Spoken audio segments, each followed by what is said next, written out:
भैया जरा ये चप्पल ठीक करना। जी मैम साहब।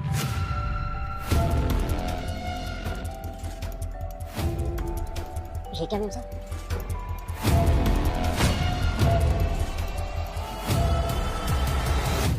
चुप रहना, मैं ये पैसे बाद में ले जाऊंगी।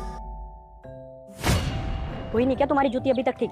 और ये भैया तुम्हारे पाँव के साथ क्या कर रहे थे? वो भैया मेरे पाँव का नाप ले रहे थे।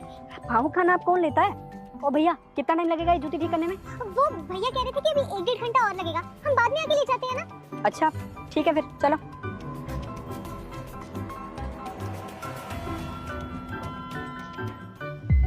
भैया मेरे पैसे दे दो। कैसे पैसे मैम साहब? ये क्या बात कर रहे हो भैया, अभी तो मैं आपको 10,000 रुपए दे के गई हूँ, उसमें से अपने 200-300 रुपए रखो और मेरे पैसे मुझे वापस दे दो। 10,000 रुपया अपने पति का चुरा कर लाई हो, उसमें से 200-300 रुपए मुझे दे दोगी? हाँ? अरे जाओ जाओ निकलो यहाँ से, वरना पुलिस को कंप्लेंट कर दूंगा कि अपने पति के पैसे चुरा के तुमने मुझे दे दिए, समझी? देखो भैया बहुत गलत कर रहे हो, प्लीज मेरे पैसे वापस दे दो प्लीज।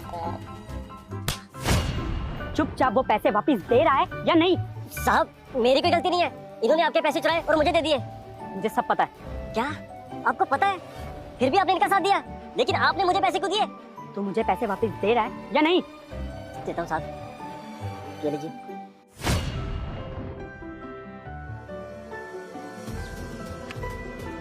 क्या है ये सब? शर्म नहीं आती तुम्हें अपने ही पति के ऐसे पैसे चोरी करते हुए? पर आपको कैसे पता चला कि मैंने आपके पैसे चुरा के उस मोची को दिए? अरे सीधा तेरे पास ही आऊंगा इसके बाद। अरे तू फिक्र क्यों कर रहा है? अच्छा ठीक है मैं रखता हूँ।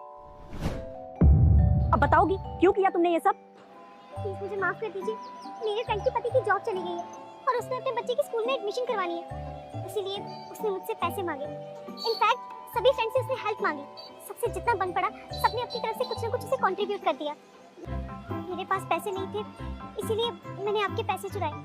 अरे तो तुम्हें चोरी करने की क्या जरूरत थी? तुम मुझसे मांग भी तो सकती थी ना। अगर मैं आपसे पैसे मांगती तो आप तो मना ही कर देते।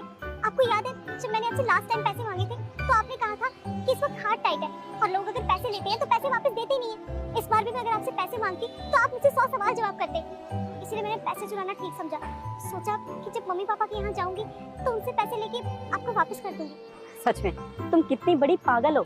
ये पत्नियां ना अपने पति से खामखा इतना डरती हैं। अगर तुम अपने पति को दोस्त समझोगी, उसके साथ हर बात शेयर करोगी ना, तो वो तुम्हारी सपोर्ट ही करेगा, तुम्हारा साथ देगा और इससे तुम्हारी लाइफ अच्छी होगी। इसका मतलब अगर मैं आपसे पैसे मांगती तो आप मना नहीं करते? क्यों करता मैं मना? तुम कौन सा कोई गलत काम के लिए मांग रही थी? मैं तुम्हें खुशी खुशी पैसे दे देता। यार नदी कितनी बड़ी बेवकूफ हूँ, खामखा ही आपसे डर गई। और आपने बिल्कुल सही कहा, आज के बाद हम दोस्त बन के रहेंगे और एक दूसरे से हर बात शेयर करेंगे। फ्रेंड्स